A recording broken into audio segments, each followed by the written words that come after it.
A journey to where nature is at her most magnificent and forbidding. To mysterious places where dazzling and diverse cultures flourish. Where China's numerous ethnic groups draw you into a world of color and vibrancy. Where distinct lifestyles, traditions, and crafts have survived the test of time. Join Travelogue on its 17-part ethnic odyssey, visiting more than 100 places across China. Ethnic Odyssey, an enlightened look at China's rich ethnic heritage.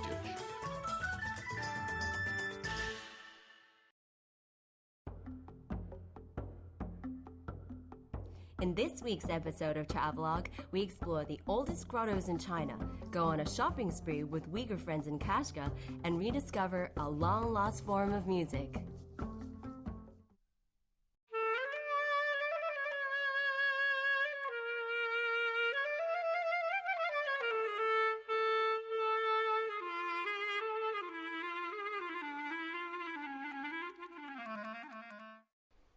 Variety in China's landscape, diversity of its people. Welcome to Travelogue's Minority Series. You're traveling from Kusha to Kashgar with me, Michelle Lin.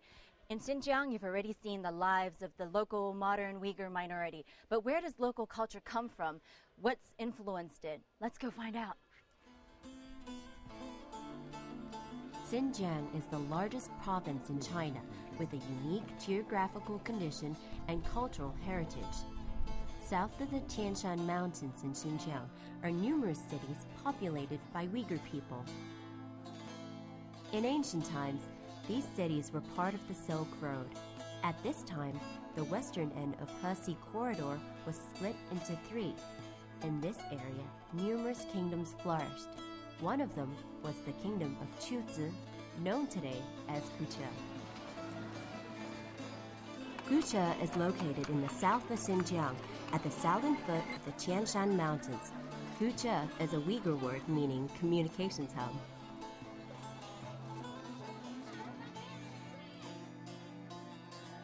Located in Kucha is a grotto complex that is the oldest, largest, and most westerly in all of China, the Kizil Thousand Buddha Caves.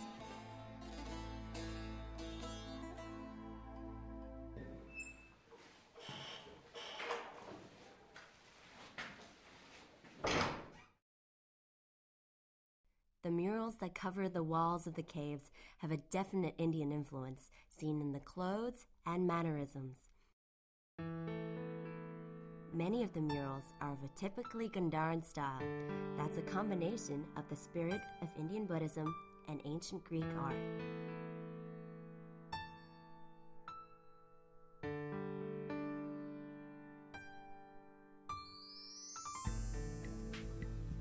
There's considerable debate as to when precisely Buddhism was introduced into China, but most researchers believe it was around the 1st century that Buddhism reached Xinjiang, and from there, spread to the rest of China.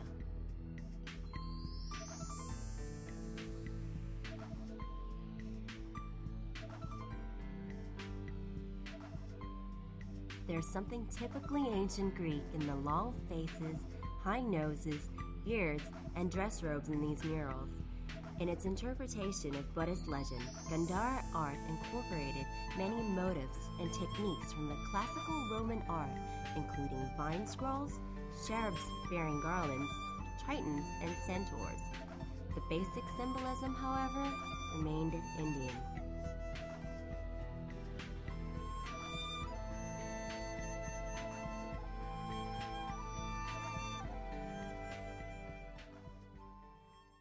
These murals are breathtakingly beautiful. It's so amazing that it's about 2,000 years old. It's so sad. This part right here has been stolen by thieves. I hate when people do stuff like that. I mean, art's meant to be shared, you know? And like, I was told that these holes right here used to hold the statues in place. In the event of an earthquake or a natural disaster, they would be protected. It's such a pity that you can't still see them now. Besides the themes of Buddha and Buddhist legend, there's a lot more to see here. Depictions of daily life, For example, mountains and rivers in the western region, animals, birds, and ancient architecture. You really get a sense of what life must have been like back then just by looking at these murals.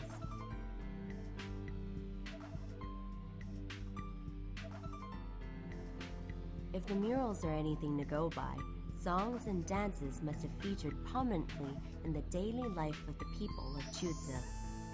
The famous Tang Dynasty monk Xuanzang is quoted as saying, "Of all the countries I have visited, none has music more developed than Chuzhe." The story goes that once the Tang Emperor listened to Chuzhe music for 5 days and nights. Chuzhe music was in fact a big hit in the Tang Dynasty around the 7th century. The paintings are a reminder of the lost songs and dances of long ago. More than that, they are a key reference for rediscovering these lost arts.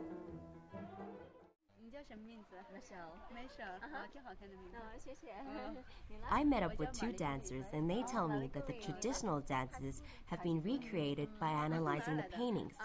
They offer to show me some of their moves.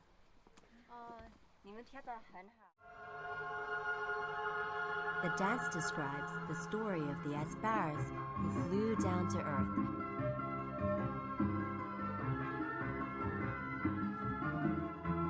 As portrayed in the murals, the movements are graceful and fluid. What impresses me most of all is the amount of time, effort, and research that obviously went into recreating the dances of long ago.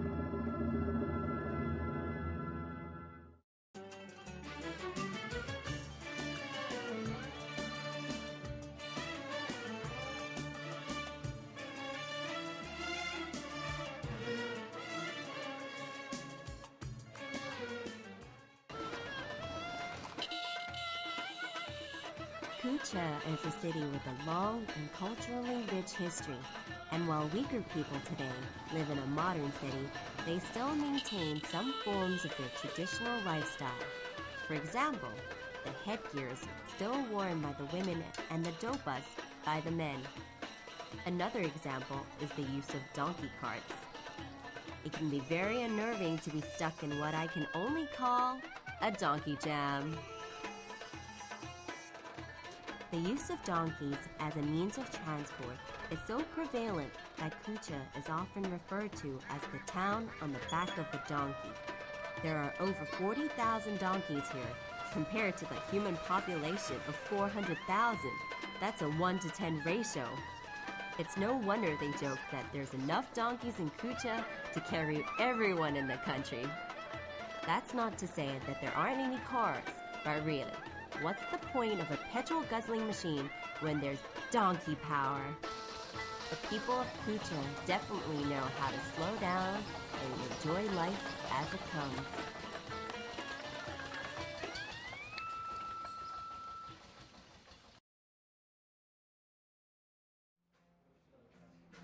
Besides the traditional means of transport, you'll also find that the Uyghur people still listen to traditional music, such as the 12 mukam.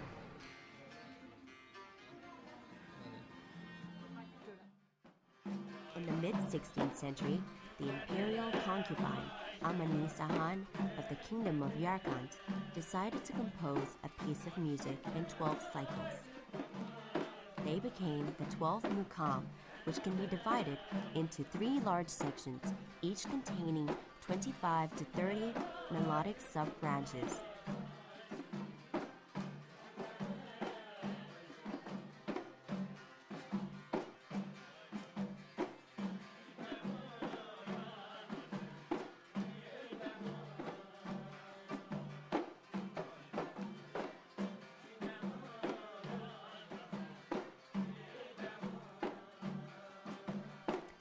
Mukam, as a combination of folk and dance, was made popular across the rest of China by the famous mukam master Turdi Ahun and the musician Wang Tongshu. Nowadays, you can find copies of the 12 mukam in Uyghur, Chinese, Arabic, and even English. The wedding party has arrived. It's customary for the bride and groom to pass a lit fire together. The idea being it symbolizes that later in life they'll be able to confront any difficulties they may encounter as a married couple. I've been to so many Uyghur homes, but we've yet to catch a wedding. We're so lucky to be able to have done that today. I'm gonna go congratulate the newlyweds. Oh, Tony Aska, Mubarak Boson. When the bridal party arrives at the groom's home, they find the doors are closed. The custom is to first ask the groom's parents politely to open the doors for the bride. This they do, although not before telling the bride that once inside their house, she must be respectful of the elders living there. Now, what the host is shouting is, "The girl from the bazaar looks like gold." This said, she proclaims the couple well-matched since the bride is beautiful and the groom dashing. All this is said before the elders and friends are asked to wish them a good life together.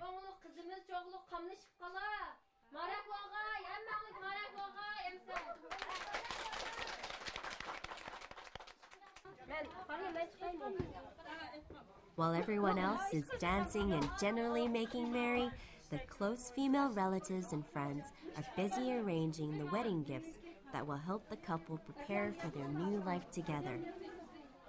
I figured I'd make myself useful and help out too. We stay only long enough to dance the mashallah. Traditionally, Uyghur weddings are grand affairs, and the celebrations may last up to 3 days. To my mind, they deserve a good celebration after all the hard work they've put in, from the matchmaking and proposal to the negotiations on the betrothal gifts, the betrothal ceremony, and the religious ceremony, right up to the wedding itself.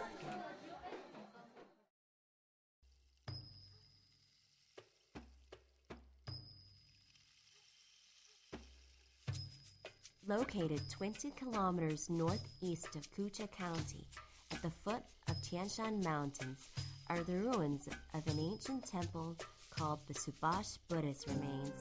It is divided into 2 sections, and it's still possible to see the rows of niches that once housed statues of the Buddha. Built in the middle of the 3rd century AD, the temple reached its peak during the 6th century AD when it was a meeting place for eminent monks.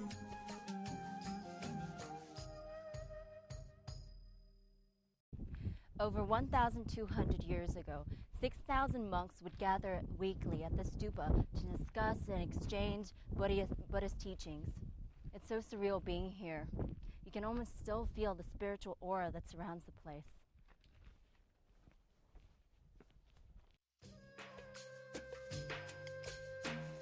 There are many accounts revealing how important this site was to Buddhism. There's even a reference to it in Journey to the West. Archaeologists have unearthed scriptures here written in a unique script found nowhere else in the world. Amongst the findings were also scriptures written in the Chutsu language, proving that Chutsu was once a center of Buddhism. What's amazing to me is that I can still see the outlines of the monks' rooms and the temple's structures. You really get a sense of past glory at this incredible place.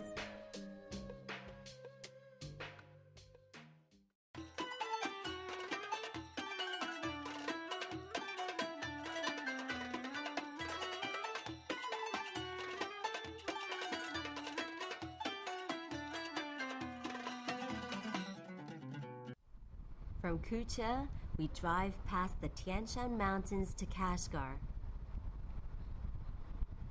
The multicolored mountains along the way are surreal. They almost look like a painting.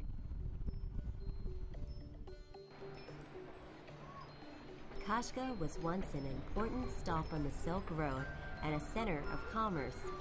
In the Uyghur language, the word Kashgar means a place of many different residences. At the center of Kashgar is Idgah Mosque, the symbol of the city where everything here revolves around.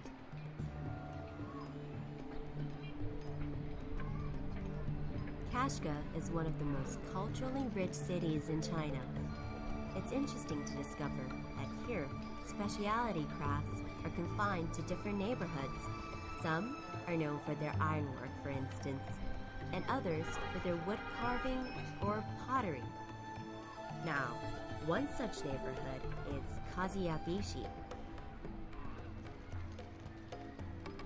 Kaziabishi is located in the southeastern part of Kashga's old city. The neighborhood dates back more than 1,000 years. By the way, the name Kaziabishi means pottery at the edge of a cliff. These days, however, there are few potters still left here. Most of the menfolk have found jobs that take them away from home. Still, it's a fascinating place to wander through. There are 40 narrow zigzagging streets where it's pretty easy to get lost. But what better way to meet the women and children who remain? Most of the women in this neighborhood make and sell traditional handicrafts such as the dopa, the traditional Uyghur hat.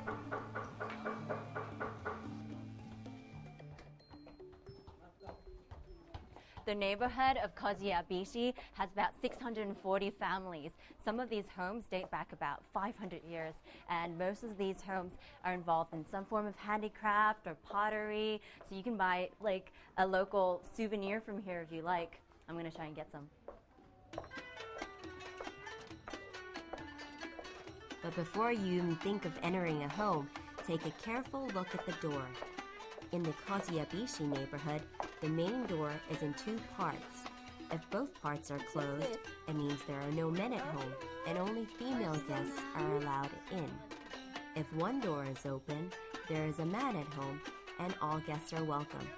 And if both doors are open, the owners of the house already have guests, but you're more than welcome to join them.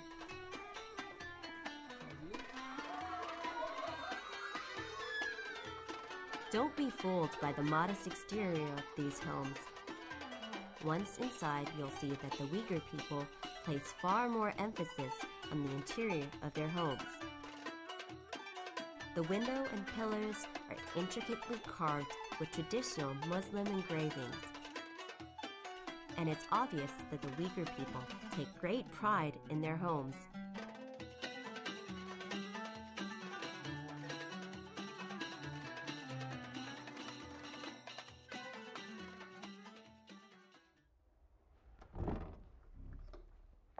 Oh boy. Okay, I can't exactly see how many stories that is, but it looks like a lot. All right, let's go for a climb. Man, that felt like I was on the Stairmaster. Not good. Apparently, Uyghur families, instead of building outwards because of the lack of space, they build upwards. That's pretty cool. Entire Uyghur families, gotta catch my breath. Entire Uyghur families live in this compound. And, I mean, really? Would you like to live with your in-laws? I don't think I would. Next floor. You know what? I don't think I'm fat, right? But this opening is impossibly small. Look at that. I mean, how is somebody bigger than me supposed to fit through this? Either they're really small and skinny, or I'm just a little bit too big. Third floor, pretty cool. And already the view is amazing. You should see it. Trees and buildings, the old city against the new city. I love the fact that there's a contrast. So beautiful. Finally reached the top. Yimi Naha and her family welcome me into their home and tell me that a few men here still keep the 500-year people still method of Uyghur pottery making alive. Like her son, Tuur-san, he comes from the longest line of potters in the Kaziabishi neighborhood. He inherited the skills from his father, who got them from his father, and so on, back through many generations. The traditional potter's wheel is powered by the foot, leaving both hands free to create beautiful Uyghur-style pottery pieces. It must take years of practice, not to mention considerable skill to achieve that coordination. It's sort of like patting your head and rubbing your stomach at the same time. Most of the pottery made here is practical, stuff like jugs, bowls, plates, and vases.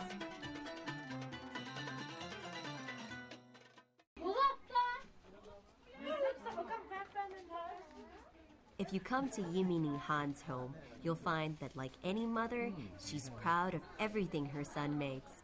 In her case, it's to her son's pottery.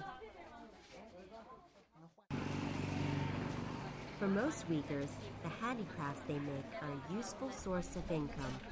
The streets of Kashgar are lined with great places to shop for a little something to take home or gifts for family and friends. What a fantastic chance to shop for some early Christmas presents. There are items ranging from dapas to pottery, iron, kitchenware, furniture, and traditional Uyghur instruments. These neat rows of shops are more than just a shopper's heaven. They're also perfect for just hanging out and watching the Uyghur craftsmen at work. And once you realize just how much dedication has gone into making the final product, somehow making your purchase becomes that little bit more special. The streets are filled with a symphony of the sounds from the craftsmen at work. Now, I've heard there's a place around the corner that specializes in making Uyghur instruments. I'm really curious. Look, they've made this out of blocks of wood that big. This is the traditional instrument that they've used. So that's the back, and this is the front, the clay. I hear that the shop is nearby, so let's walk, and it makes it more convenient because, I mean, there are no delivery charges, and yeah, it's just right next door. No one objects if you want to try playing the traditional instruments, but if you find them a little too complex, you can always strum the miniature versions instead. You may be surprised by who you meet here. I came across some Spanish tourists who were just as keen on the miniature instruments as I was.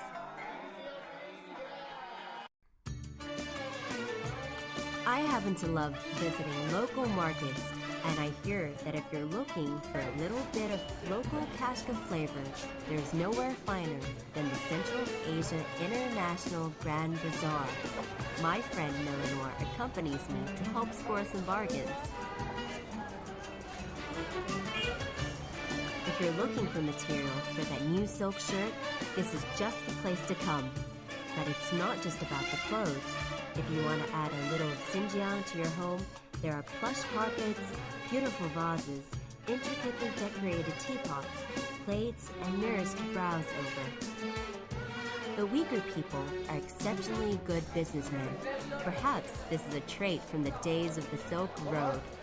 Most of the businesses here, like the handicrafts, are passed down from generation to generation. Don't be afraid to ask if you want to have a look at something. They're more than happy to show it to you.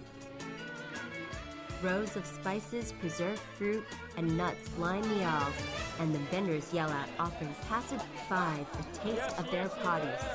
And when you have your fill, you may need to buy clothing of a larger size.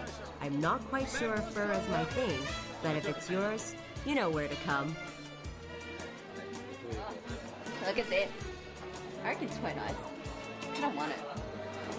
Don't forget your family and friends back home.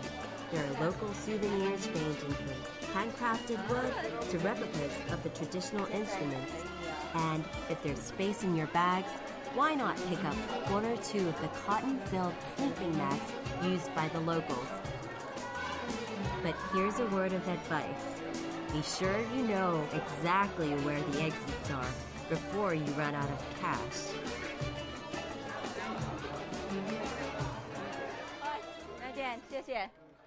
We've traveled along the Silk Road from Kusha to Kashgar, and even after 2,000 years, it's still a hub for traders. It's bustling and it's full of energy, movement, and life. It's an amazing journey. Well, you know what? I'm all shopped out at the Central Asia International Grand Bazaar. Oh my God, what a tongue twister. Anyway, thanks for watching Travelogue. It's your turn to shop now. I'll see you later. This is Michelle Lean saying, hush, goodbye.